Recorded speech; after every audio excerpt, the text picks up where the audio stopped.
السلام عليكم حبايبي طلاب الصف الرابع، يا رب تكونوا بخير. يلا بينا نبدأ مع بعض الدرس الثاني في الوحدة الثانية بعنوان الأماكن التراثية في بلدنا. ما تنسوش حبايبي الاشتراك في القناة واللايك والشير. درس بسيط وسهل، ودرس يعتبر تكملة للدرس اللي قبله. أول حاجة لازم في الدرس ده أعرف 3 نقط مهمين. أول نقطة منهم اللي هو الأماكن التراثية في مصر. ولكن قبل ما نعرف الأماكن التراثية لازم أعرف يعني إيه أصلا منظمة اليونسكو.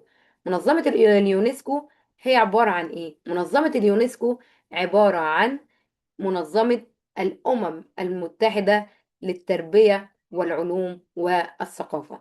تمام؟ طيب، تعالوا بقى نبدأ الدرس بتاعنا بأول نقطة محورية في الدرس ده اللي هو الأماكن التراثية في مصر. أماكن التراثية، أنا عندي 7 مواقع تراث عالمي.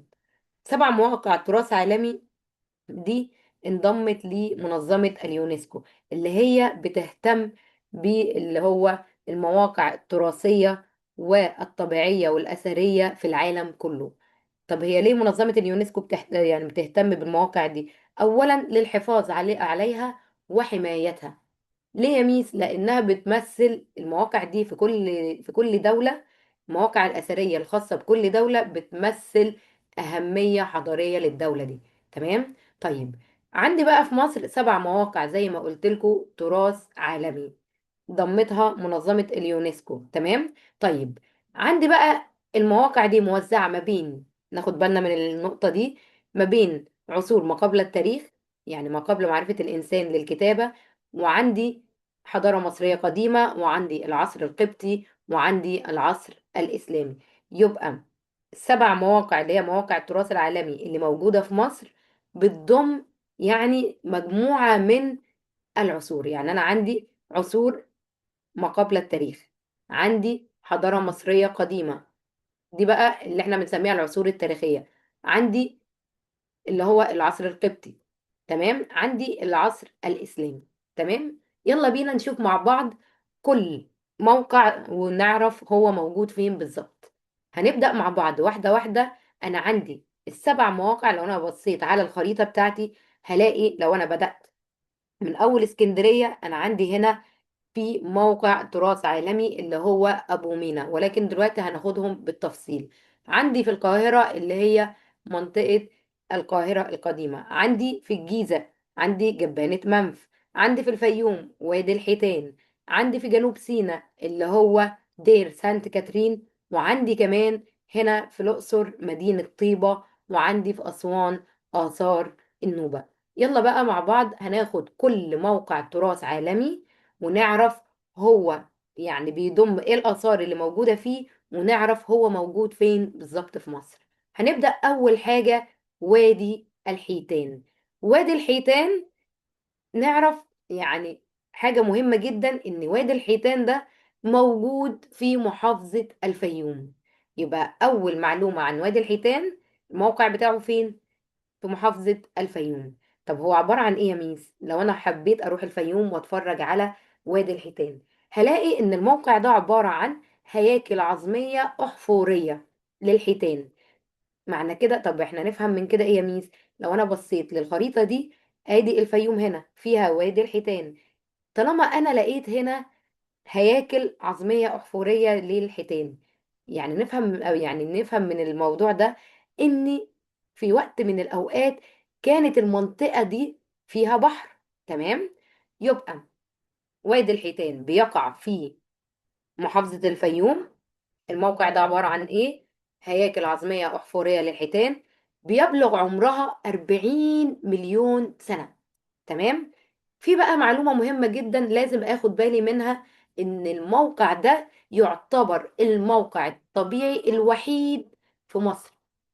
الوحيد في مصر يعني ايه يا ميس؟ يعني ده الموقع الوحيد اللي هو ضمن قائمة التراث العالمي.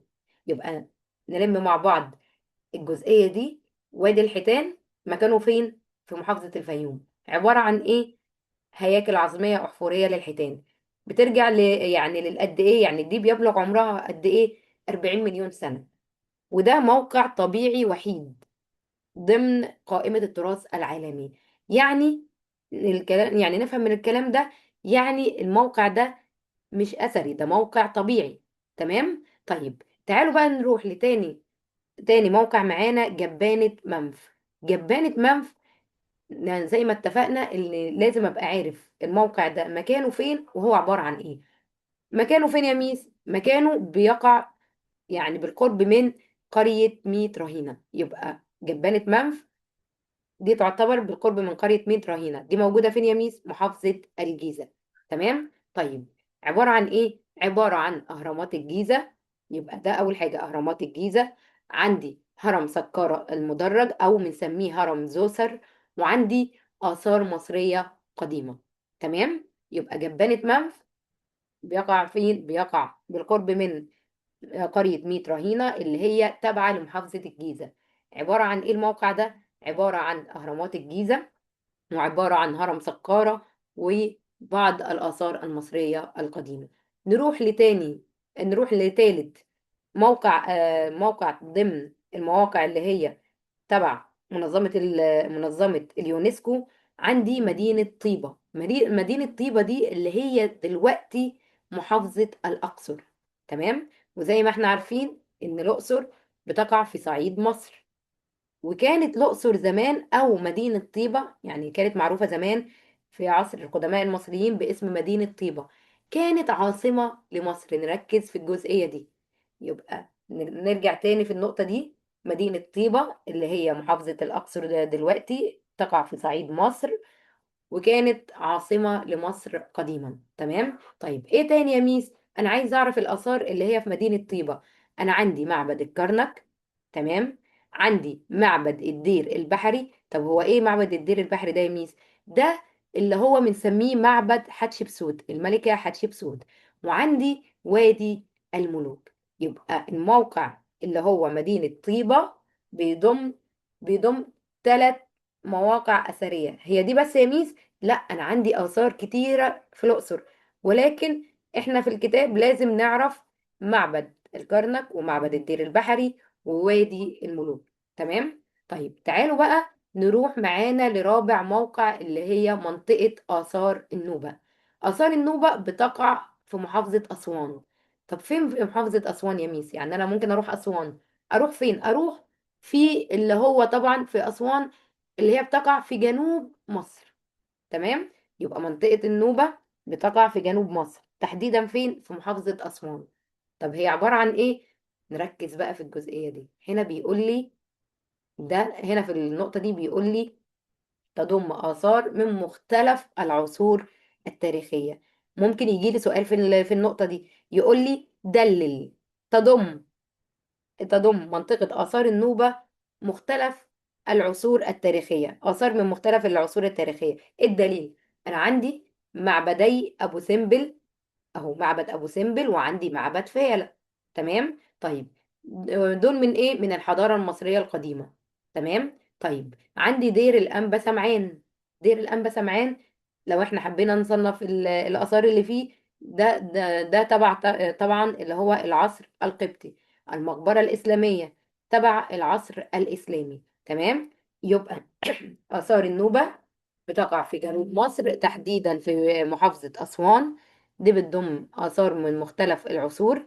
الدليل أنا عندي معبد أبو سمبل ومعبد فيلة من الحضارة المصرية القديمة، عندي دير الأنبا سمعان من العصر القبطي. تمام. وعندي المقبرة الإسلامية من العصر الإسلامي.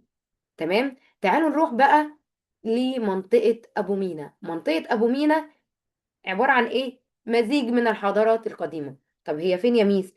تحديدا في مدينة الإسكندرية أو محافظة الإسكندرية. طيب فين في محافظة الإسكندرية؟ في جنوب غرب مدينة الإسكندرية. طب هي عبارة عن إيه يا ميس؟ عبارة عن بقايا كنائس وأديرة ومنازل. يبقى كنائس وأديرة ومنازل موجودة فين؟ حول قبر القديس مار مينا. تمام. يبقى منطقة أبو مينا دي عبارة عن إيه؟ عبارة عن منطقة أثرية. طب ده عبارة عن إيه يا ميس؟ مزيج من الحضارات المصرية القديمة. بتقع فين؟ بتقع في الإسكندرية، تحديدا جنوب غرب اسكندرية، هي عبارة عن إيه؟ عبارة عن بقايا كنائس وأديرة ومنازل حول قبر القديس مار مينا. طيب، بعد كده الموقع الأثري اللي هو السادس عندي دير سانت كاترين. دير سانت كاترين بيقع في مدينة كاترين.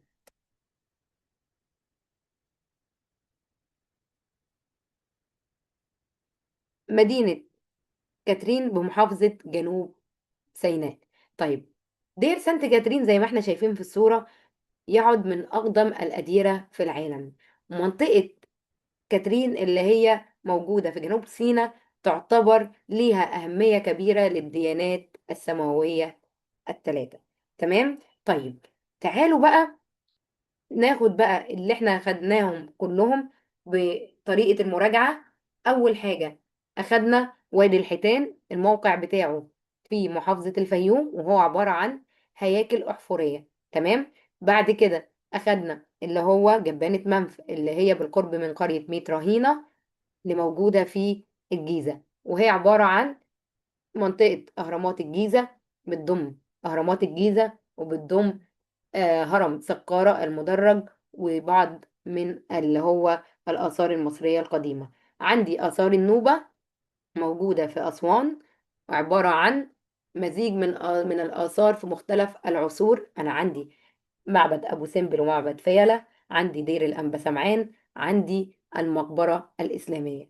أخذنا منطقة أبو مينا موجودة في الإسكندرية، ودي عبارة عن اللي هو مزيج من الحضارات، وبتضم طبعا الحضارات القديمة، وبتضم طبعا اللي هو بعض من بقايا الأديرة والكنائس والمنازل حول مقبرة القديس اللي هو مار مينا. تمام. طيب، بعد كده أخدنا طبعا اللي هو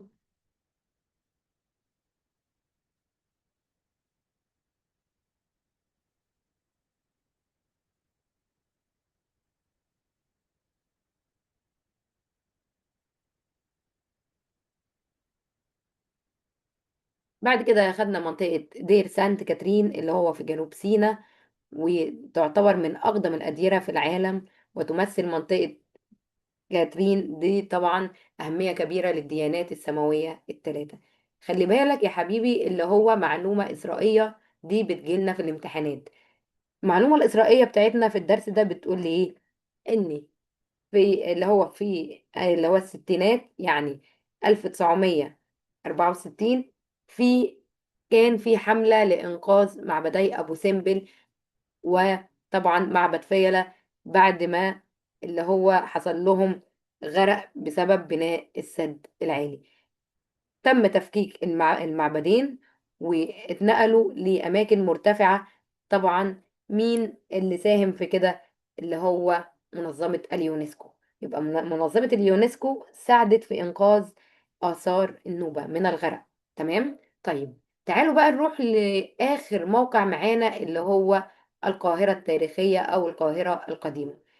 القاهرة التاريخية أنا هتكلم على العواصم الإسلامية القديمة زي مدينة الفسطاط والعسكر والقطائع. تمام. وفي القاهرة التاريخية هنلاقي كمان في آثار إسلامية زي طبعا مقياس النيل، ومساجد إسلامية زي مسجد عمرو بن العاص أول جامع في مصر وإفريقيا، وعندي جامع أحمد ابن طولون، والآثار القبطية زي الكنيسة المعلقة. تمام. طيب، تاني جزئية في الدرس بتاعنا، يبقى احنا كده اتكلمنا على المواقع التراث العالمي السبعة اللي موجودة في مصر.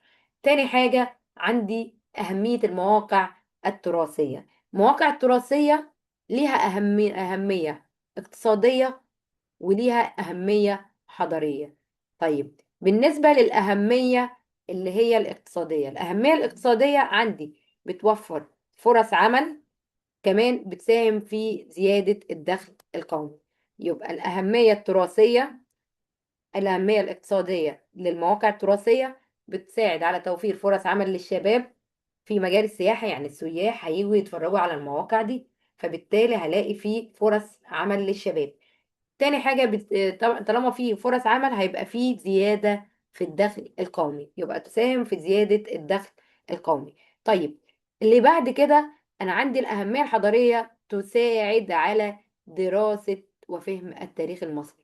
يبقى الأهمية الحضارية بتساعد على دراسة وفهم التاريخ المصري.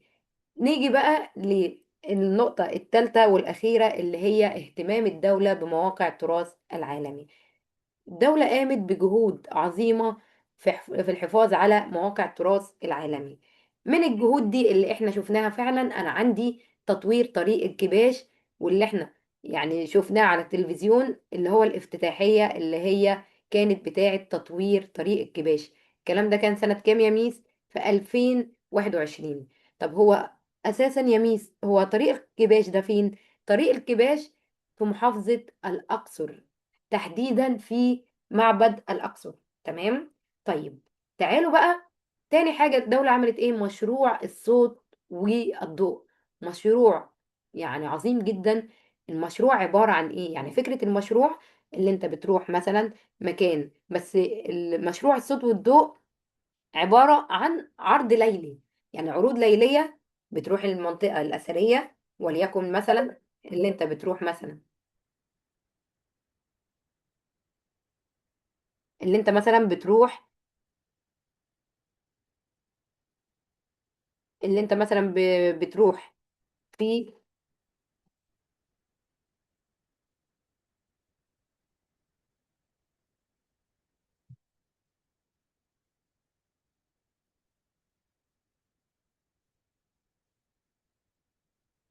بتروح زي منطقة الأهرامات، أهرامات الجيزة بالليل، وتتفرج على العروض دي. بتبقى عبارة عن صوت وضوء، يعني عروض ليلية بتقعد تحكي لك المنطقة الأثرية دي بكل لغات العالم. يعني هو الموضوع بيبقى شيق جدا، ان انت بتروح منطقة الأهرامات، بيبقى فيه مشروع اللي هو الصوت والضوء، يعني العرض الليلي. بيبقى مثلا في في مثلا زي بيبقى فيه مثلا زي إضاءة موجودة مثلا على تمثال أبو الهول، وبعد كده بيبدأ زي كأن حد بيتكلم بيحكي لك تاريخ تمثال أبو الهول أو الأهرامات. ونتيجة إن المشروع يعتبر من المشروعات الجميلة جدا، بدأ تنفيذ المشروع ده في مناطق كتيرة قوي. يعني ادينا مثلا يا ميس، عندنا مثلا في اسكندرية المشروع بدأ يتعمل على قلعة قايتباي. تمام. يبقى الدرس بتاعنا بيتكلم على ثلاث محاور مهمين جدا، اللي هي مواقع التراث العالمي السبعة اللي موجودة في مصر، وبيتكلم على أهمية مواقع التراث العالمي، وبيتكلم على اهتمام الدولة بمواقع التراث العالمي. وكمان في معلومة حلوة بتقولي إن اليونسكو آخر حاجة بقى اللي هي رابعا، اللي هو اليونسكو بدأت كمان اللي هي تختار مواقع تانية. طبعا الهدف منها زي ما قلت لك في أول الدرس حماية مواقع التراث العالمي والحفاظ عليها. وفي كمان حاجة تانية، إن بقى في عندنا مواقع مؤقتة اللي هي بتضم قائمة اليونسكو للمواقع المؤقتة 34 موقع مصري. منها ايه تاني؟ في قائمة تانية غير قائمة غير القائمة اللي هي بتاعت المواقع التراث العالمي.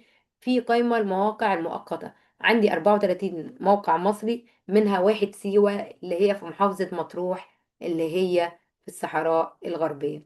كده يكون الدرس بتاعنا خلص. أتمنى حبايبي يكون الشرح سهل وبسيط، واتمنى ان يكون الدرس اتفهم بطريقة سهلة. ما تنسوش حبايبي اللايك والشير والاشتراك في القناة.